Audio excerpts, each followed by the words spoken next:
Hello mga ka-vlogs! Welcome back to our channel! Nandito tayo ngayon sa Europe para sa isa na namang epic food trip. Iba yung vibes dito kaya samahan nyo kami habang ina-explore natin ang lasa ng mga street food. Tara, let's go! Alright, first stop mga ka-food trip. Nandito tayo sa sikat na Mannequin Peace. Ang haba ng pila pero mukhang sulit sa sarap ng fries nila dito. Tara, samahan nyo kami. Meron sila iba-ibang size. Merong small, medium, at large. Can I get a small fries and truffle mayo?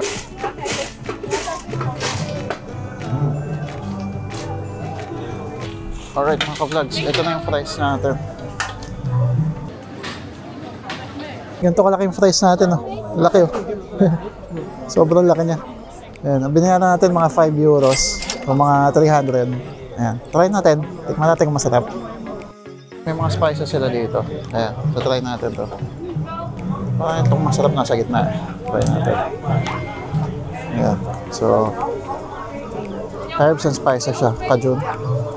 Buhos lang natin siguro. Alright mga ka-vlogs, so try na natin tong fries. Ayan. So, ano siya, Mannequin Peace. Vlamsche frit. So, alam niyo ba guys, Mannequin Peace is, ano yan, galing yan ng Belgium. So, merong statwa dun sa may Brussels na para siyang bata na umihi. Kaya Mannequin Peace. Ayan. At alam niyo ba guys, ang French fries, hindi talaga galing sa French. So, mga Belgians nagpauso ng French fries. Para siyang fries ng Burger King sa Pinas. Ayan, oh. Kapal. Tapos, ayan. Ang lasa ng spices. Lasang-lasa mo talaga yung truffle mayo. At napakainit ng fries. Pina-fry siya sa tapat nyo. Tapos, nakita nyo naman kung paano ihalo at ilagay yung mga fries sa lagayan. Sa kanlaki nyo talaga, guys. Ayan. For 300 pesos. Ayan. Solved ka na. Tara, try natin yung ibang food nila.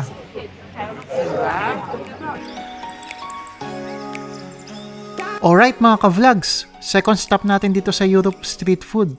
Since nandito na tayo sa Netherlands, syempre hindi pwedeng mawala ang cheese tasting, lalo na ang Gouda cheese. Tara! Itong goat cheese guys, kumuha tayo ng sampler.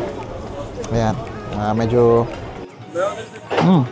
kakaiba yung amoy niya guys. Ayan, try natin.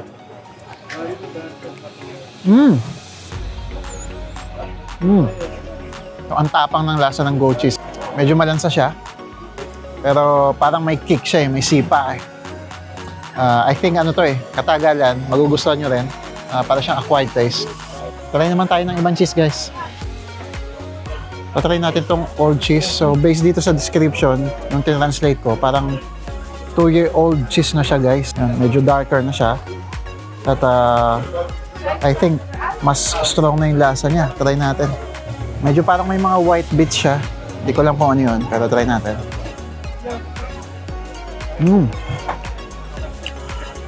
Matapang din yung lasa niya guys, pero hindi siya ganun kalansa. At medyo maalat siya. Masarap, sarap. I think mas gusto ko ito kaysa sa goat cheese kanina. Yan. Try natin yung iba.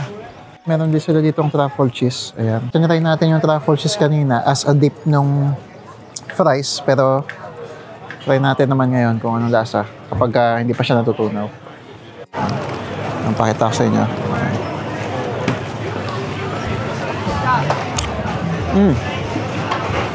May konting lansa din siya guys. Prefer ko pa rin siguro yung oud cheese. At yun na nga mga ka-vlogs, dahil naki-free taste lang tayo ng mga cheese, wala tayong binayaran dito. Okay vlog, so try naman tayo ng ibang food.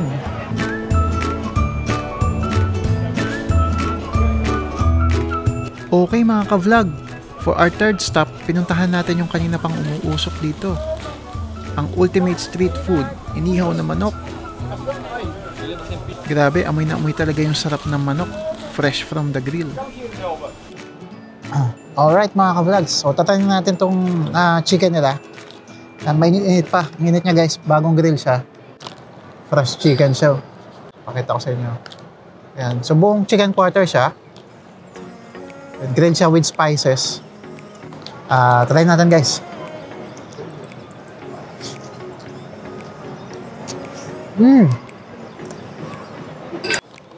So, tignan nyo kung gaano kalambot guys. Ayan o. Sobrang juicy niya. So, try natin siyang putulin sa gitna. Sobrang lambot niya guys. Ayan o. Ang dali putulin. Ayun na nga. Actually, nangangatas yung oil niya sa packaging. So, sobrang basa na ng packaging. Sarap din ng spices. Sobrang lambot. Hindi ko sure kung paano na-achieve yung ganito kalambot na chicken. Tapos sobrang juicy niya, hindi siya nag-dry. Sarap din ng balat niya guys, punong-puno ng spices.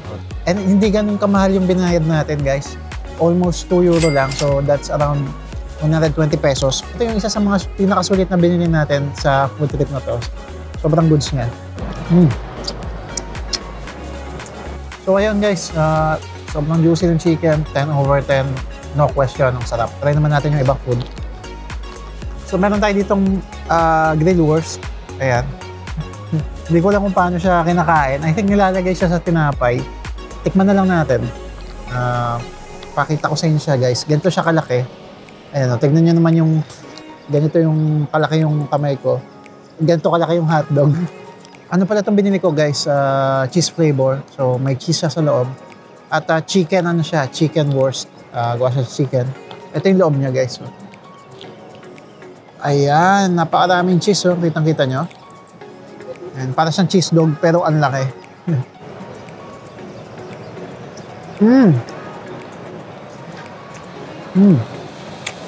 Ang sarap ng pagka-cheesy niya guys. Parang kang kumakain ng tender juicy cheese dog. Pero ang laki. Ganito kalaki. Oh. So, try natin isa pa. Tagay ito sa kanin na mainit. Tapos lalagyan mo ng ketchup at mayo. Napakasarap. 3 euros yung binayad natin dito sa malaking sausage. So mga 200 pesos to. Tara, samahan nyo naman kami sa susunod na food trip. See ya.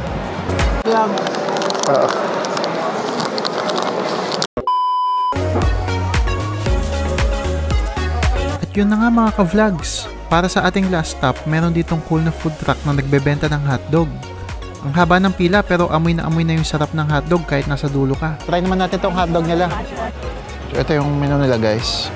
Meron silang hotdog, bacon and cheese. Hello, one hotdog with bacon and cheese. Yeah. Here you go, and have a nice weekend. Alright mga ka-vlogs, ito na yung hotdog natin. Napakasarap guys. Ang daming palaman, no? Tingnan nyo naman guys. So, ito na yung hotdog natin guys. Napakalaki. Tatry natin. Oh. Dami rin toppings. Ayan. Tapos may hot sauce siya, may pickles, may onions, dried onions yata siya guys. May cheese din, saka bacon.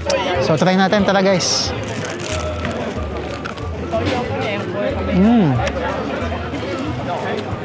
Ang sarap ng hotdog niya guys. Para siyang may pagka Vienna sausage pero matigas yung balat niya. So crispy. So try natin with bacon. Ang sarap niya guys. Tingnan nyo. Meron siyang mga dried onions. Yan yung nag-add ng crispiness. Nasarap din yung spicy. Hindi ko sure kung anong sauce yung gamit nila pero ang sarap ng spicy sauce. So ang sarap guys. Kung sa Pinas meron tayong fried garlic, dito fried onion yung gamit nila. At nag-add siya ng crispiness at hindi siya nakakaumay. So tara, samahan nyo naman kami sa ating next food trip. Tara. Sarap yung hotdog, mami. Alright guys, 7 euro yung binayad natin. So around 450 pesos. At yun na nga mga ka-vlogs, tapos na tayo sa ating street food vlog dito sa Europe.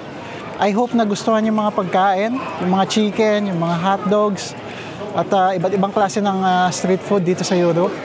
So, see you guys sa susunod na mga vlog. Hanggang sa muli, outro.